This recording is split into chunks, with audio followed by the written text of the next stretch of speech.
welcome back to the garage with Bonesaw.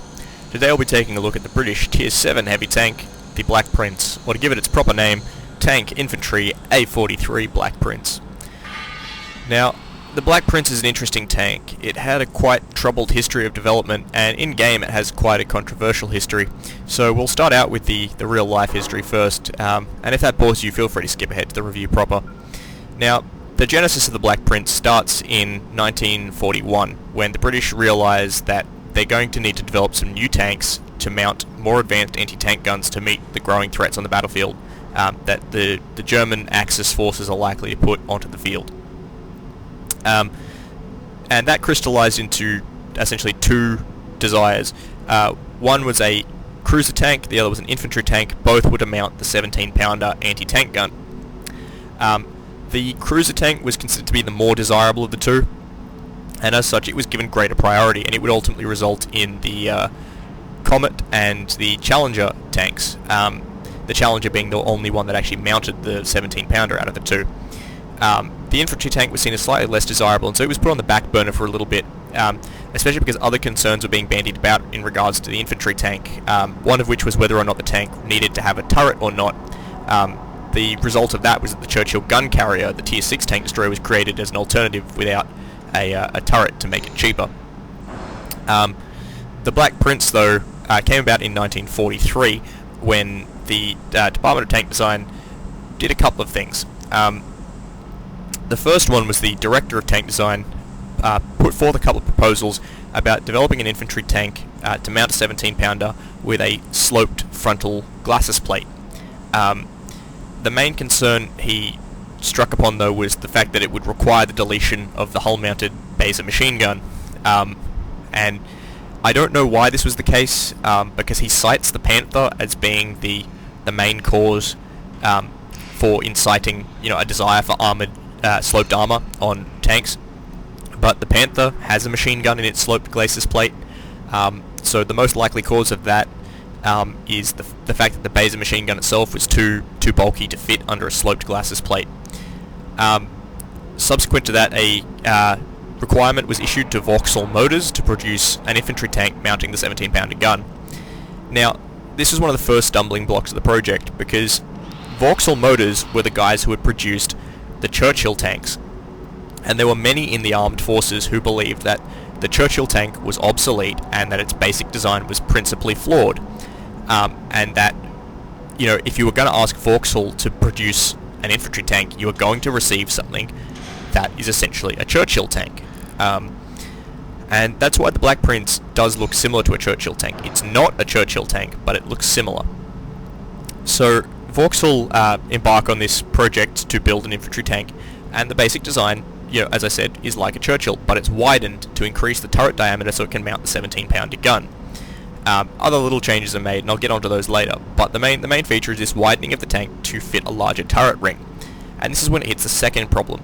Someone within the Department of Tank Design, as was the case with a lot of British vehicles, pointed out an alternate concept. They pointed out the fact that, well, if we're building a bigger tank to build a bigger gun, why not go even further? Why mount the 17-pounder when you can mount the 32-pounder, which you can see is the in-game gun of the Churchill gun carrier? And so delays were encountered on that, as this anonymous person who had prompted the idea essentially created a brief span where alternatives were being investigated in regards to mounting larger guns onto the infantry tank concept. Although in the end the 17-pounder was retained as the preferred armament. The second stumbling block in that regard was the fact that another tank was being developed at the same time as the Black Prince. This tank also mounted the 17-pounder, and that tank was the A41, which would become known as the Centurion. Now, the Black Prince hadn't had a standardized turret design decided upon yet. There were two competing turret designs, one of which was the one you see in-game with the coaxial mounted Baser machine gun. The other design was essentially similar, but it had a free-mounted Baser machine gun that could aim at separate targets. So the alternative proposed was, why not mount a Centurion turret on the Black Prince, and that way it could also take advantage of other gun mountings the Centurion was investigating, such as the 20-pounder. Ultimately, that was kind of brushed aside, even though it did cause some delay, and the Black Prince turret was ultimately decided on being this affair here, the square turret, which by all description seemed like an afterthought. The turret on the tank wasn't really given as much consideration as the gun. The 17-pounder was the main goal of this tank, and not the turret itself, which was very similar to the Churchill Mark III's turret. It was an all-welded box structure as opposed to the cast turrets of some of the later Churchills, which were, I say, much more refined. The one big upgrade of the turret, though, was the new mantlet. As you can see here, this gun mantlet is very different to the internal mantlet that was used on the Churchills, and it's actually a two-piece cast process with exposed trunnions, well, semi-exposed trunnions, and it's very, very similar to the turret on the Comet cruiser tank, which also was intended to mount a 17-pounder. Other minor changes to the tank, as I mentioned, they widened the hull, so they also widened the tracks to increase flotation.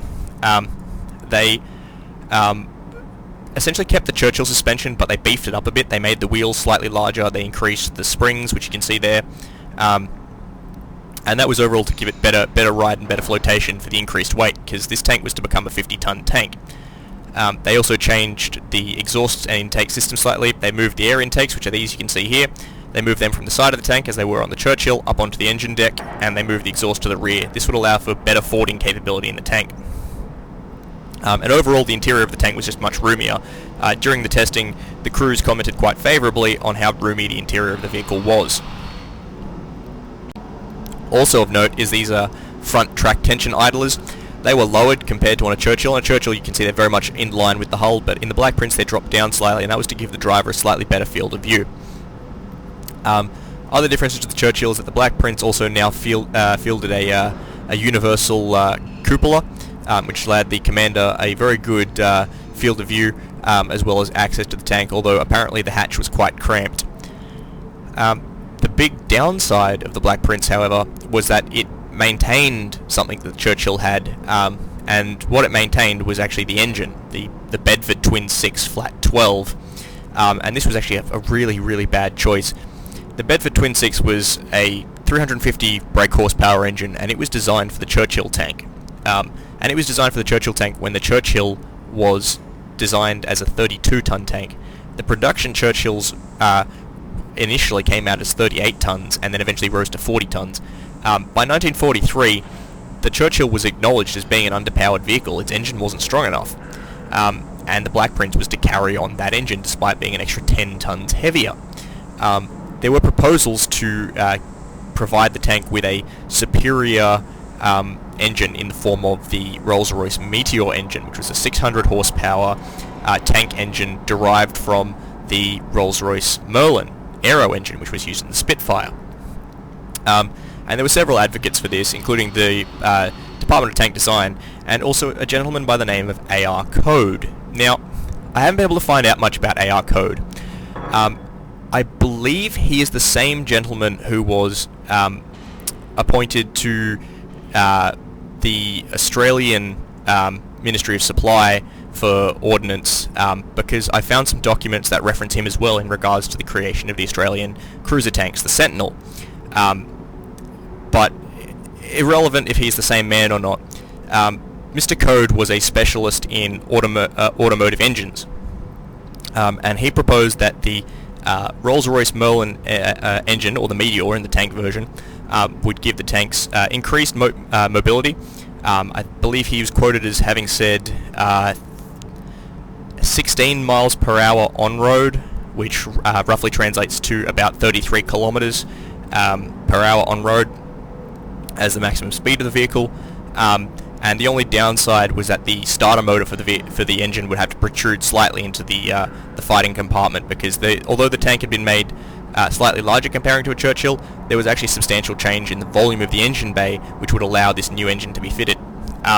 Ultimately, though, of the 6 prototypes built for the Black Prince, none of them mounted this new engine. They never mounted the 600 horsepower Rolls-Royce. Instead, they went with the Bedford Twin 6, which made the vehicle remarkably sluggish. Ultimately, the Black Prince didn't get very far. It was ready for testing in about 1944-1945 when it underwent testing, and it received some good reviews. The crews commented quite favourably on how roomy the crew stations were, and even undergoing testing with an untrained loader. They specifically chose a crewman who was trained as a driver and had no experience loading guns as the loader for a firing test, and he was able to achieve 1 round every 5 seconds for a rate of fire of about 12 rounds per minute, which was considered quite favourable. The downside to the vehicle, it was pretty good driving cross-country. It could climb most obstacles quite well, much like the Churchill, but once again, its mobility was criticised, especially seeing as it's a 50-ton tank. It's getting close to the German Tiger tank, which is an older design, yet in terms of mobility it was already kind of obsolete. Its horsepower-to-ton ratio is much lower. The Tiger's horsepower-to-ton ratio is about 11.4. The Black Prince is about 7.1. So its mobility was heavily criticised. That and the fact that several other components were carried across from the Churchill, such as the clutch and transmission, which showed significant wear over time, although not more than the Churchill did, but that was still seen as a concern. The other big problem with the Black Prince was that it wasn't really much of an improvement over the Churchills. I mean, sure, it had this new gun, and sure, it had a lot of improvements in terms of crew comfort, but ultimately the infantry tank was still being phased out at this point in time. By 1944, the design was pretty much obsolete in favour of the, in the face of the new infantry variants of the universal tank, such as the Carnarvon, and the universal tank itself, the Centurion. So, the Black Prince kind of was left to fade away. The 6 prototypes were most of the parts scrapped. The 4th prototype remains today at Bovington Tank Museum, and the Black Prince is kind of, I guess, a little footnote in history. Ultimately, in game, it's a controversial tank, with many players regarding it as, I guess you could say, the worst tank of Tier 7 in terms of heavy tanks. Now, most players would say that. I'm not one of them. I think most players in this regard are wrong. I think the Black Prince is actually quite a good heavy tank when played correctly. However, it is very specialised. Now, first of all, we're going to have to look at what this tank has when it's stock. Alright, right out of the gate, you're going to be stuck with the 77mm gun Mark II that you had on the Churchill Mark VII, which, while adequate for Tier 6, it's going to struggle a bit at Tier 7. You're going to be facing a lot more heavy armour, so you're going to be seeing other Tier 7 opponents like the IS that can bounce this quite easily.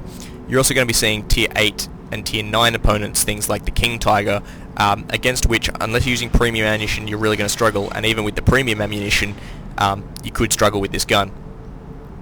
Also, the low damage of 140 per shot is a bit of a concern. Still got your standard British radios, the wireless sets, Mark 19 through to 22.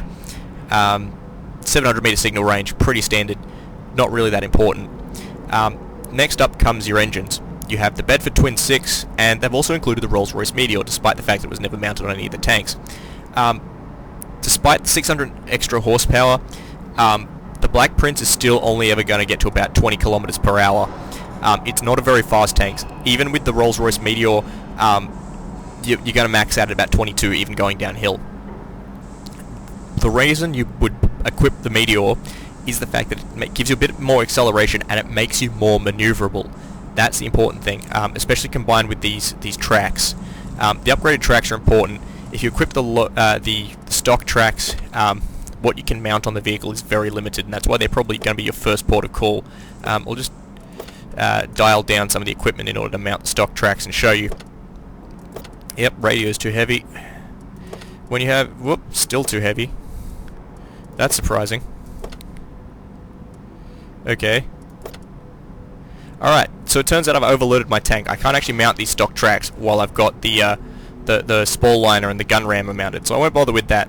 But as you can see, with the tracks, the difference in rotation speed isn't much, 20 degrees compared to 18, but with the extra horsepower of the Rolls-Royce Meteor, it actually does make a substantial difference.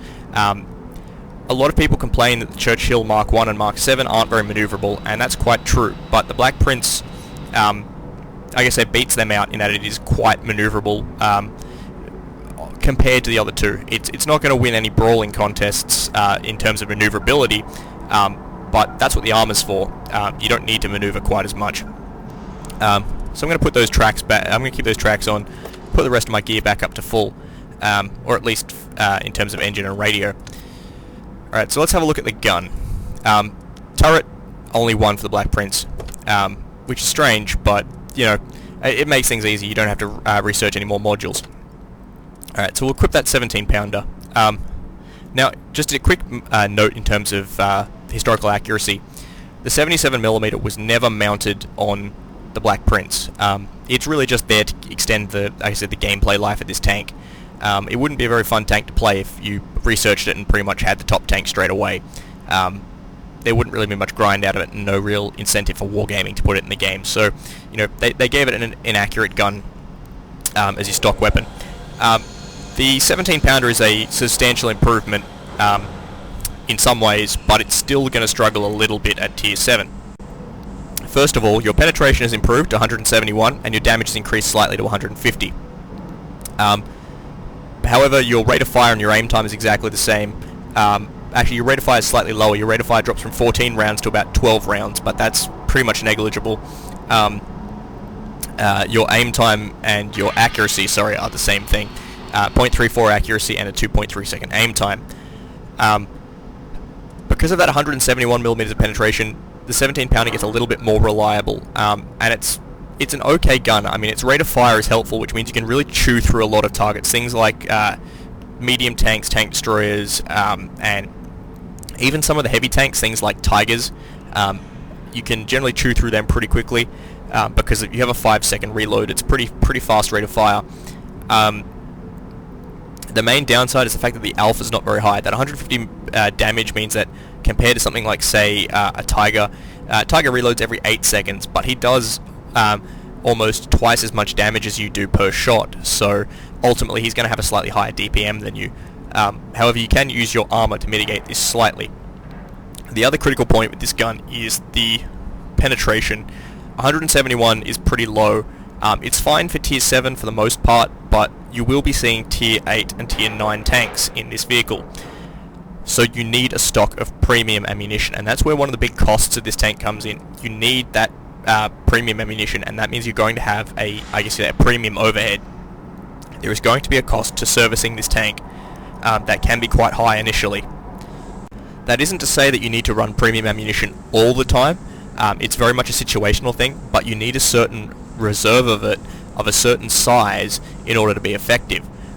You can't, unlike tanks like, say, an IS, where you can pack maybe 4 or 5 premium rounds and that'll be sufficient because of the high damage that they deal. In the Black Prince, because of your low alpha, you need to have a substantial reserve of armor-piercing composite rigid ammunition. Well, actually, it's armor-piercing discarding sabot ammunition, but in-game it's the same thing. You need to have a significant reserve of it in order to be able to do enough damage to kill your opponents. So that's why I carry about 34 rounds of it, because that'll give me enough to head-to-head kill at least 1, if I'm lucky, 2 well-armored heavy tanks, and a little bit of sprinkling, a little bit of extra just to sprinkle around against targets as I need them. What really allows you to kind of get your damage out and be effective on the battlefield as the Black Prince is the armor. Now, the armor is probably the biggest point of controversy on this tank, because the gun is met, but it's manageable, and it does okay, especially in brawling conditions and against soft targets, as I've mentioned. But the armor on this tank is a bit tricky. It's 152mm frontal on both the turret and the hull, which isn't really an upgrade from the Churchill Mark 7, at least on paper. The 95 hull armor on the side is actually a pretty good increase, especially considering the track armor means you'll be pretty resistant to high explosive as well as just standard armor piercing rounds from the side, and this tank can actually side scrape pretty well if you need to. The 25mm rear armor, yeah, that's a weakness, but most tanks have a weakness at the rear, so that's not too much of a problem. So let's get back to talking about the frontal armor. The frontal armor is only 152mm, but unlike the other Churchills, this one doesn't really have the same problems. The Churchill Mark 1 has 172mm of frontal hull armour, which sounds really good on paper. The main problem with the Churchill Mark 1 is that it's covered in weak spots, and that the turret is only 88mm thick, meaning that most opponents will simply aim for the weak spots or aim for the turret, which renders your frontal armour ineffective. The Churchill Mark 7 fixes a lot of these problems, but it still has weak spots, and the armour is still very much vertical on the front as well as on the turret. The Black Prince fixes that even further. It's still not perfect, but it has some benefits that most people don't actually notice at first. So first of all, the weak spots are much smaller. The machine gun port and the driver's port have been shrunk down quite a bit, and that means it's quite hard for your opponents to hit those weak points at range. Secondly, it is 152mm of frontal armour, but as you can see, there's only two strips that are really flat. There's this section here on the lower glasses, and then there's this bit here around the driver's port. The driver's port is the only bit that's really truly vertical. The lower glasses is slightly sloped. Most people still go through that anyway, but they're quite small. They only take up about a third of the front each. The middle third is taken up by this upper glasses plate, which, if you look at it from the side, is quite sloped. It's practically auto-bounce territory. This means that when opponents are shooting at you from long range or just carelessly aiming at you, any shot that hits here is pretty much going to bounce automatically, which increases your durability quite a bit. The other point is the turret. The turret nominally is 152mm, but because of all the weird sloping and shapes, its effective armour actually increases quite a bit, especially on the gun mantlet. Now, on most British tanks, the internal gun mantlet, such as you saw on the TOG, or, so you can see right there, the internally mounted gun mantlet, you can also see it on the Churchills, is a weak point. The armour there is thinner. On the Black Prince, this isn't an internal gun mantlet. It's not the same. The armour is thicker. Using Tank Inspector, I've actually looked at this, and most of the readings I get from the gun mantlet read out at about 450mm of effective thickness. That's actually thicker than the effective thickness on a T-29's turret. So while this thing doesn't have great gun depression, if you can get a Black Prince hull down, it's incredibly durable. It doesn't have very many weak points on the turret. The Commander's cupola is one, but it's very low. And so generally, if you can get this thing hulled down, you can be a significant roadblock to the enemy. They're going to really struggle doing damage to you, especially if you mount a spall lineup, because that means they can't just spam high explosive at you. It'll reduce the damage quite significantly. More importantly, is like a Tiger, if you angle this tank, it will increase your effective frontal armour. If you angle yourself just a little bit, that's changing your 152mm up to beyond 200. Also of note is these front track horns. Like on the Churchills, when you angle yourself, you can use them to eat shots and protect your weak points to an extent. The only consideration there is you have to angle yourself in a way that you're not exposing too much of your side plate, because 95mm is a little bit thin. And also that these patches in here do count as hull armour, so if they hit those, it's not 152mm, it's thinner, but if they hit those, they can penetrate you and deal damage. So you just have to take consideration in regards to where your opponents are going to be shooting you. Also know that people will be trying to shoot your tracks off, so it's important to carry a repair kit. As it's a tier 7 tank, in regards to equipment, I generally just rock a repair kit, a med kit, and a fire extinguisher. They're all you really need on this tank to get the most effectiveness out of it. In terms of modules, I run a heavy spall lineup just to reduce that high explosive damage, and a large caliber tank gun rammer. It's not amazing, but it increases your loading time just that little bit, and I find it gives me that little bit of extra edge, a little bit extra DPM. Alternatively, you could run some other things. You could run optics to give that little bit extra view range. Binocular telescope isn't really that relevant. You will be moving in the Black Prince because this tank is so slow. It's a little bit like the TOG or the AT-15. You can't really afford to sit still for long unless you are being a roadblock. Unless the enemy have engaged you and you're sitting still to make the most use of your armor and your gun, you need to stay moving, otherwise you will fall out of the fight. Filling the tanks with CO2, I've only had this tank catch on fire once or twice, and that was mainly because artillery dropped a shell right on my engine deck. It's not really that flammable. The fuel tanks don't get damaged all that often. You might want to invest in the coil springs for enhanced suspension durability to stop people from tracking you and outmaneuvering you, and also that load capacity can be useful. You can use that on the stock tracks to help get around that limitation of weight to allow it to mount extra equipment such as the spall liner and the gun rammer, should you choose those. Ammo rack isn't really needed. I haven't really been ammo racked very often in this tank, probably once or twice. Toolbox could be good, help you get those tracks up, and the vertical stabilizer could also be useful. The Black Prince, because it's quite slow, actually has quite consistent accuracy on the move. It means you can really engage the enemy on the move and push up those lanes quite well. The role of this tank differs quite a bit depending on which tier you're in. If you're top of the ladder, feel free to bully your enemies quite a fair bit.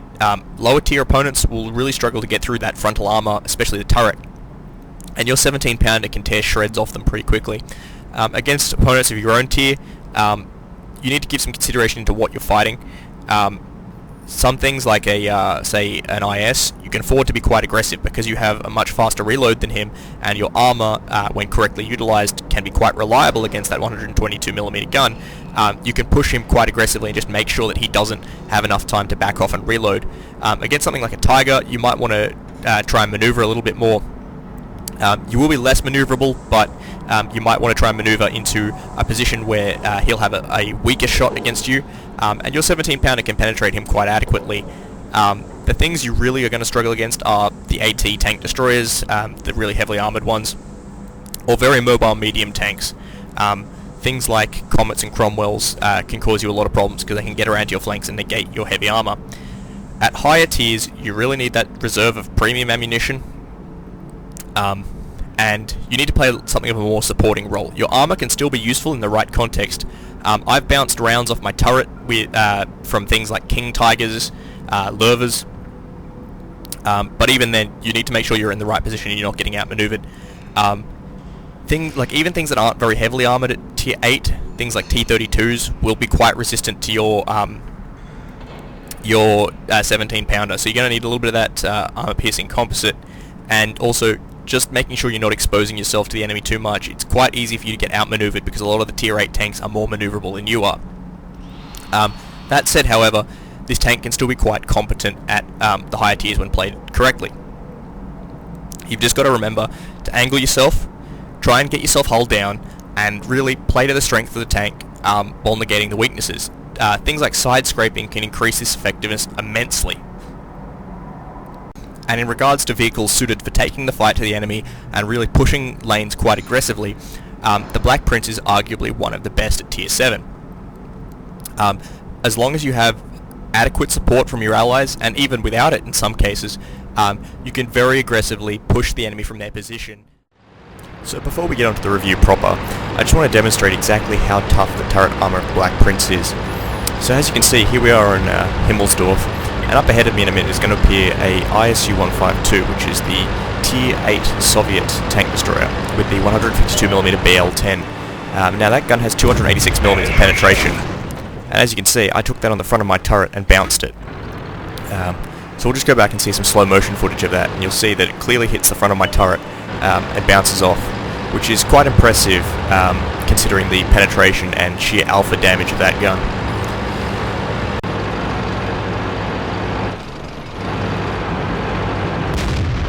We've damaged them.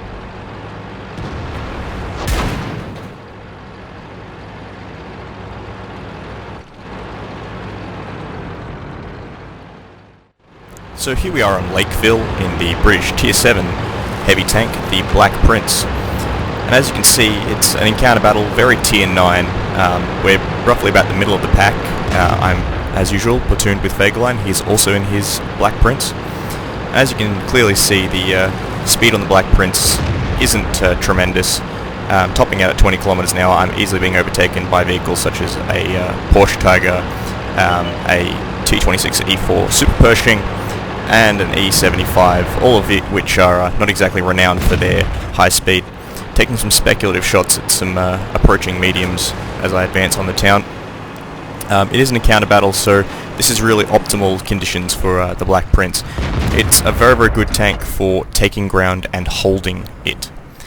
So we're just going to head straight for the cap, get ourselves hull down on the Churchill, and be a very, very hard object for the enemy to shift from that position. Now we do have a lot of allied heavy tanks heading towards the valley, although thus far they seem to be having a decent amount of success taking out an enemy Tier 9 medium tank. So I'm not complaining too much. We do have a decent deployment quite a few strong heavy tanks heading towards the town. Our E75's in here to back us up. We've also got a Porsche Tiger with us, although this Porsche Tiger only has the stock turret and the short 88mm gun, so he will not be as useful as he could potentially be, but his armour is still welcome. Myself and Fagerline, as I said, heading for the cap, and we're going to move straight onto the cap circle as quick as we can. Now our allies over in the valley have made a strong engagement in the low ground there, thankfully being able to crest the hill, and we've got an encounter here on the Super Pershing. He's already taken some damage. He was spotted earlier. I'll take a shot at the enemy T-25 on 2, and as you can see, the tough turret of the Black Prince easily absorbing that damage. Taking some cupola shots at the Super Pershing there, and once again my turret easily absorbing the return fire of his 90mm gun. As you can see, the 17-pounder is very accurate and has a good turn of speed to the reload, so it's very good at dealing rapid damage, especially to weak targets like this. Put a quick shot through his track armor to finish off the T-26 Super Pershing. A target that's normally somewhat renowned for its armor was easily taken out by my 17-pounder. Now for the moment I really don't want to go around this corner. I'm just going to try and sit here and side scrape with Fagerline and take off any targets that try to cross through these streets. I know there's an enemy E75 as well as Centurion 7 on 1 and an AMX 5100 who just popped out there. Try and put some speculative shots on the AMX, try and hit his tracks here. Unfortunately the shot goes wide. As I said, those heavy guns around the corner, not something I really want to engage in the Black Prince, especially as the penetration on the 17-pounder is not guaranteed to go through some of those harder targets like the E75. So I'm going to help my Tiger 2 friend here, try and engage the Batchat artillery at long range and the T-29. Unfortunately Fagerline's in my way, so I've got to maneuver to try and get the shots in. However, I can put some good damage to this Batchat 155, finishing him off, unfortunately not in time to save the allied King Tiger. So as you can see, we've taken a little bit of damage here on Fagerline. I myself am still on full health. Put some more speculative shots in across at this T-44. Doing a little bit of damage there and helping my allies out. The sooner they're able to clear the valley and come around, that will give us a considerable advantage in the town. Now as you can see, myself and Fagerline are still doing pretty good considering what we're up against. The ability for the Black Prince to absorb quite a lot of punishment in defensive positions like this makes it really valuable in counter battles. Alright, so we've got the AMX coming around. Going to lock onto him. Try and keep my turret as the only available target for him. As you can see, bouncing off Fagerline, and even with his auto-loader, he really can't stand up to a combined volley of two Black Princes. Taking a little bit of damage there from the AMX 5100 and also from the Centurion and E75. So I'm going to get my gunner back up and see if we can engage this Centurion. I don't really want to present myself to him too much because he does have that very powerful 105mm gun, which can easily go through my frontal plate and do quite a considerable amount of damage to me. So I'm trying to angle my front plate and only really give him my turret to shoot at and make sure that these heavy tanks on our left don't circle around the church and attack us in the rear. If we can hold out long enough, our allies will be able to make it over to the town and encircle the enemy. So as you can see, blocking the shot from the 105mm there on my turret and returning fire with my 17-pounder. The 17-pounder is strong enough to go through the hull of a Centurion, which means that we can put some pretty devastating combined fire on this Centurion. Now avoiding shooting his turret because it will bounce, and instead going for his softer track armor. Now I'm going to try and track him on that corner there, and hopefully I can put some more shots through him. Now the angle on this one isn't good, so it's going to bounce off his frontal glasses, and there's the E75. He thankfully misses the shot. Poke out, take a shot at him. Unfortunately it gets eaten by his tracks. Now the Centurion's taking some damage from the rear, so I'm going to try and keep him tracked, but our Porsche Tiger's going to circle around and finish him off. So that's a pretty strong defensive game for two Black Princes who have held the cap pretty much single-handedly. So here we are again on Siegfried Line in the Black Prince. And as you can see, this time around it's very tier 7 matchmaking, much more even than last time. And with myself as the top tier 7 tank on the team. Now I don't use XVM, but our FV304 has reliably informed us that we have a 74% chance of winning this match. and I like to think that's because of me, and you'll see why quite shortly in this game. As you can see, on Eli, our KV-1S, he's rushed ahead, and he's taken up position at a F6 to shoot across any enemies who are coming down that side road. Unfortunately, it's not actually a great position for him. You'll see he takes a lot of damage very quickly. A lot of enemy tanks are starting to pile up there. So he's getting a lot of damage, and he's probably going to die pretty shortly. Yeah, so we've already lost our first tank. However, that's given me an advantage because I can get hull down behind him. And I'll show you how strong the turret is on the Black Prince here. So as you can see, first bounce from that M6, and I can just comfortably sit here, shooting across at any enemies who are going to try and come through this gap. So I've got a KV-1S there with the 122mm howitzer. He donks the shot, and I put a good shot into his flank in return. As you can see, with 100% crew and a rammer, I have a reload time of roughly 4 seconds. Means I can put out a lot of very rapid, accurate fire on any enemies who come into my zone of fire here. Alright, so we've got another shot on that M6, put another one on him, go after the lower plate on this T29. He's using the 90mm gun. He's going to try and go for my turret. And as you can see, during his reload, bounced the shot. During his reload, I've put off a good 3 shots into him. Unfortunately, the second shot bounces off his upper plate. Alright, so I'm going to put some shots into my counterpart on the enemy team, the Black Prince. And as you can see, once again, easily putting out some good damage here, taking another shot at the KV-1S as he goes past. And I can see the enemies starting to move down now along the 5 line. So I'm going to move around here, and hopefully I can get some good engaging as they move along the 5 line, and put some good rapid flanking fire at them. So there's the M6. Put a good rolling shot into him, take his track off, and then finish him off as I go. Now here comes the KV-1S. Finish him off before he can get the turret around. Here comes the Su-100 White. Now he's a tricky one, because his gun can do some good damage, but the FV-304 is backing me up. Put a shot into him. And now to engage the T29. Now the T29 knows what he's doing. He's aiming for the weak points on my frontal plate, and I probably sit here longer than I should. But I'm just going to sit here trying to shoot his lower plate while he's tracked, put some good damage into him. Although to be honest, I probably should have backed off some more. Tried to conceal my frontal plate, and that way I could have saved myself a lot more health.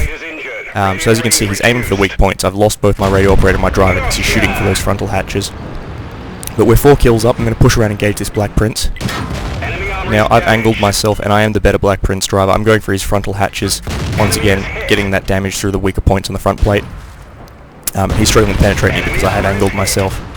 However, our sensor push in the town is struggling a little bit, so I can see this Comet coming around to my right. He's taking out the KV-1, so he's my priority now. I need to engage him because he's on my flank. So I'll back off, try and put this KV-1 hole between us, put a good shot into him, secondary shot into his side. Need one more, unfortunately. That didn't do quite enough damage to take him out. So I'll push around, losing a bit more health than I would have liked. Continue engaging the Black Prince. So he's taken my track. Not going to bother repairing it yet. However, I'm now taking shots from the flank in the field, so I'm probably going to repair the track. I've taken damage from my gun. That's a problem. So I'm going to back off, try and close in my flank, stop getting shot in the flank by the whatever it is in the field that's shooting me. I think it's the T-43. Alright, I've taken out the Black Prince, but I'm only on 88 health, and I can tell that T-150 was in the town. He's going to be trying to come around behind me. So I'm going to back off in case anything's in front of me, and yep, there's the T-150. So I'll put a shot into him, pick up my 7th kill, and try and pull away. And unfortunately, I think artillery gets me about here. Yep, M41 puts the splash damage in on me and takes off my my last remaining health. So that's 7 kills in the Black Prince. That's one short of a Radley Walters. As you can see, the Black Prince can be very effective in tight situations like that. Just attrition fighting and punching on with the enemy heavy tanks at close range, just using your armor to absorb a lot of that damage and just chipping away at the enemy with those that rapid fire gun. Now, I'm not going to show you really any more of this game because it's pretty lackluster. We do wind up winning, and that was my mastery badge in the Black Prince. But at the same time, we got very, very close to losing because the remainder of our team was, shall we say, not particularly competent.